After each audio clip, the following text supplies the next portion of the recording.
ইউরোপের সীমান্ত ঘন বন এবং পাহাড়ের মাঝে বসবাস করত এক অদ্ভুত এবং স্বাধীন রাষ্ট্র, যার নাম সার্কাসিয়া। আজ এটি এক বিভক্ত ইতিহাস, একটি জাতির স্মৃতি এবং যুদ্ধের প্রান্তে থাকা সংস্কৃতি। তো স্বাগতম আপনাকে দিগন্তের খোঁজে ইউটিউব চ্যানেলে। আজকের ভিডিওতে আমরা জানব সার্কাসিয়া সম্পর্কে সকল জানা অজানা চমকপ্রদ তথ্যবলী। তো তার আগে আপনি যদি হারিয়ে যাওয়া মুসলিম দেশ সার্কাসিয়া কথাটি প্রথম শুনে থাকেন, তাহলে অবশ্যই তা কমেন্ট বক্সে জানাতে ভুলবেন না। আর চ্যানেলে নতুন দর্শক হলে বলবো চ্যানেলটি সাবস্ক্রাইব করতে, আর অলরেডি করে থাকলে আপনাকে ধন্যবাদ। তো ভিডিওটিতে একটি লাইক দিয়ে সম্পূর্ণ ভিডিওটি কন্টিনিউ করতে থাকুন। প্রাচীন ভূমি সার্কাসিয়া কোথায় অবস্থিত? সার্কাসিয়া উত্তর ককেশাসের একটি ঐতিহ্যবাহী অঞ্চল, যা কৃষ্ণ সাগরের উত্তর পূর্ব উপকূলে অবস্থিত। ঐতিহাসিকভাবে এটি সার্কাসীয়দের আবাসভূমি, যাদেরকে আদিগে জাতীয় বলা হয়। বর্তমানে এটি রাশিয়ার একটি অংশ। মূলত ক্রাসনোদার ক্রাই, আদিয়েগো, কার্চেচেরকিসিয়া এবং কাবার্ডিনো বালকেরিয়া সহ কয়েকটি অঞ্চল নিয়ে সার্কাসিয়াদের বসবাস ছিল। অঞ্চলটি ভৌগোলিকভাবে উত্তরে কুবান নদী, দক্ষিণে ককেশাস পর্বতমালা, যা একে জর্জিয়া থেকে সম্পূর্ণরূপে আলাদা করেছে, পশ্চিমে কৃষ্ণসাগর এবং পূর্বে চেচনিয়া সীমান্ত পর্যন্ত বিস্তৃত। ঐতিহাসিকভাবে কোনো এক সময় সার্কাসিয়ার আয়তন ছিল প্রায় 10 লাখ বর্গ কিলোমিটার।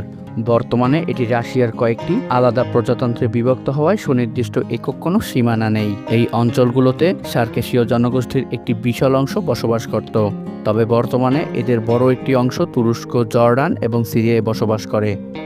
ককেশাস অঞ্চলে বর্তমানে আনুমানিক 7 থেকে 8 লক্ষ সার্কাসীয় জাতি বসবাস করে থাকে, যদিও ওই অঞ্চলে মোট জনসংখ্যা কয়েক মিলিয়ন।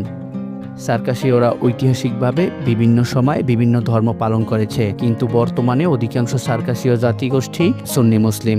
কোনো এক সময় সার্কাসিয়ার ভূপ্রকৃতি ছিল বেশ বৈচিত্র্যময় এবং সুন্দর। এখানকার দক্ষিণ অংশটি উঁচু ককেশাস পর্বতমালা দিয়ে ঘেরা।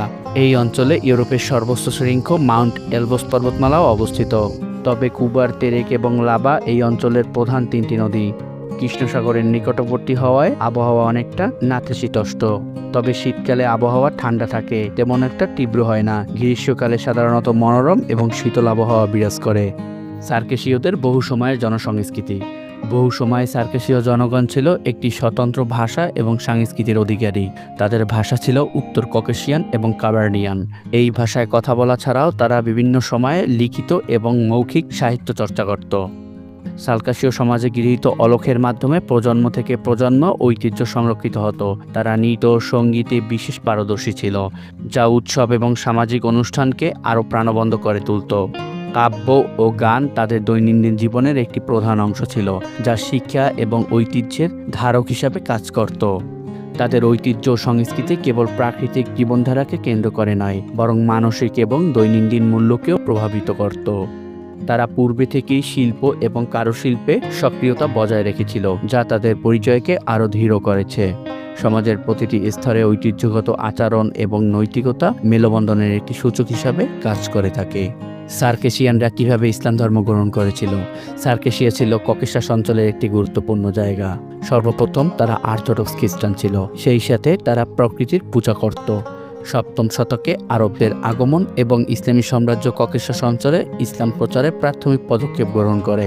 আরব বণিক এবং মুসলিম শিক্ষাবিদরা সার্কাসীয়দের সাথে বাণিজ্য এবং শিক্ষাক্ষেত্রে সম্পর্ক স্থাপন করে, যার ফলে ধীরে ধীরে মুসলিম ধর্মীয় ধারণা প্রচারিত হতে থাকে। মুসলিম শাসকরা ককেশাসের বিভিন্ন অঞ্চলে সাম্রাজ্যের প্রভাব বিস্তার করতে চেয়েছিল। স্থানীয় উপজাতি এবং সার্কাসীয় রাজারা রাজনৈতিক স্বার্থে ইসলাম গ্রহণ করেছিল। 1200 থেকে 1500 শতক, এই 300 বছরে সার্কাসীয়দের প্রায় 90% উপজাতি ইসলামে সম্পূর্ণরূপে সংযুক্ত হয়। সার্কাসিয়ানদের সংঘাত এবং যুদ্ধ। 1800 শতকের দিকে ককেশাস অঞ্চলে সোভিয়েত ইউনিয়ন প্রভাব বিস্তার করতে শুরু করলে সার্কাসিয়ায় এক দীর্ঘ এবং রক্তক্ষয়ী সংঘাতের সূচনা হয়। উত্তর ককেশাস দখলের কৌশলগত লক্ষ্য নিয়ে তারা সার্কাসীয় ভূখণ্ডে সামরিক অভিযান চালায়। এর ফলে প্রায় কয়েক দশক ধরে চলতে থাকে এক নির্মম যুদ্ধ। সার্কাসিয়ানরা নিজেদের স্বাধীনতা ও ভূমি রক্ষার জন্য দৃঢ় প্রতিরোধ গড়ে তোলে। এই সংঘর্ষ কেবল সামরিক লড়াই ছিল না, বরং ছিল অস্তিত্ব রক্ষার সংগ্রাম। গ্রাম পোড়ানো, খাদ্য সংকট সৃষ্টি এবং জোরপূর্বক উচ্ছেদ ছিল রুশ অভিযানের একটি বড় অংশ। বহু সাধারণ মানুষ এই যুদ্ধে প্রাণ হারায় এবং অসংখ্য পরিবার বাস্তুচ্যুত হয়। তবুও তারা দীর্ঘ সময় পর্যন্ত আত্মসমর্পণ না করে প্রতিরোধ চালিয়ে যায়। অবশেষে 1864 সালে রুশ বাহিনী চূড়ান্ত বিজয় অর্জন করে। এই বিজয়ের মাধ্যমে সার্কাসিয়ার স্বাধীন রাজনৈতিক কাঠামো বিলুপ্ত হয়ে যায়। পরাজয়ের পর ব্যাপক দমননীতি আরোপ করা হয়। এই রুশ আগ্রাসন এবং সংগ্রাম সার্কেসিয়ার ইতিহাসে এক গভীর বেদনাদায়ক অধ্যায় সৃষ্টি করেছিল। গণহত্যা ও নির্বাসন। 1864 সালের পর সার্কেসিয়ায় শুরু হয় ব্যাপক দমননীতি এবং জোরপূর্বক উচ্ছেদ। গ্রামের পর গ্রাম পোড়ানো, খাদ্য অবরোধ এবং গণহত্যার মাধ্যমে জনপদ শূন্য করে ফেলা হয় এবং সার্কেসিয়ার মূল জনসংখ্যার বিশাল অংশ নিহত ও বাস্তুচ্যুত হয়। অনেক ইতিহাসবিদরা এই ঘটনাকে সার্কাসিয়ান গণহত্যা হিসাবে উল্লেখ করে থাকে। লক্ষ লক্ষ মানুষ প্রাণ হারায় এই যুদ্ধে। চারিদিকে দুর্ভিক্ষ এবং রোগ দেখা যায়। অসংখ্য পরিবার কৃষ্ণসাগর পাড়ি দিয়ে অটোমান ভূখণ্ডে নির্বাসিত হয়। এই জোরপূর্বক স্থানান্তরের পথে হাজার হাজার মানুষ সাগরে ডুবে ও অনাহারে মারা যায়। যারা বেঁচে ছিল তারা নতুন ভূখণ্ডে শরণার্থী হিসাবে অনিশ্চয়তার মধ্য দিয়ে জীবনযাপন করতে থাকে। তাদের প্রাচীন বসতি, সংস্কৃতি এবং সামাজিক কাঠামো সে সময় ভেঙে পড়েছিল। নিজস্ব ভূমি হারিয়ে সার্কেসিয়ানরা বিশ্বজুড়ে ছড়িয়ে পড়ে এবং প্রবাসী জাতিতে পরিণত হয়। এই ঘটনা শুধু সামরিক পরাজয় নয়, ছিল একটি জাতিগত বিপর্যয়। তবুও নির্বাসিত সম্প্রদায় তাদের ভাষা, নৃত্য এবং ঐতিহ্যকে ধরে রাখার চেষ্টা করে।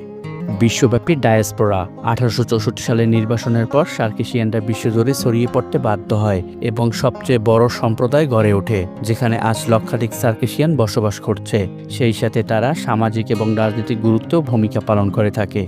বহু সার্কেসিয়ান পরিবার প্রজন্মের পর প্রজন্ম ধরে বিভিন্ন দেশে বসবাস করে আসছে। এছাড়াও ইউরোপের বিভিন্ন দেশ এবং উত্তর আমেরিকায় তাদের উপস্থিতি লক্ষ্য করা যায়। তারা স্থানীয় সমাজে মিশে গেলেও তাদের সংস্কৃতির পরিচয় আজও অটুট রয়েছে। বিয়ে, উৎসব, সামাজিক আচার অনুষ্ঠানে এখন ঐতিহ্যবাহী নৃত্য ও পোশাকের ব্যবহার করতে দেখা যায়। সার্কাসিয়ান ভাষা এবং ইতিহাস রক্ষায় বিভিন্ন সাংস্কৃতিক সংগঠন কাজ করে যাচ্ছে। বিশেষ করে প্রবাসেও তারা 21শে মে নির্বাসন দিবস পালন করে থাকে।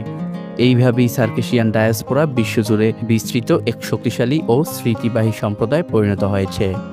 এই ছিল হারিয়ে যাওয়া মুসলিম ভূখণ্ড সার্কাসিয়া সম্পর্কে সকল জানা অজানা চমকপ্রদ তথ্য। ভিডিওটি ভালো লাগলে বলবো লাইক, কমেন্ট, শেয়ার করতে। আর কে কোন জেলা থেকে ভিডিওটি দেখেছেন তা কমেন্ট বক্সে জানাতে ভুলবেন না। ধন্যবাদ সকলকে।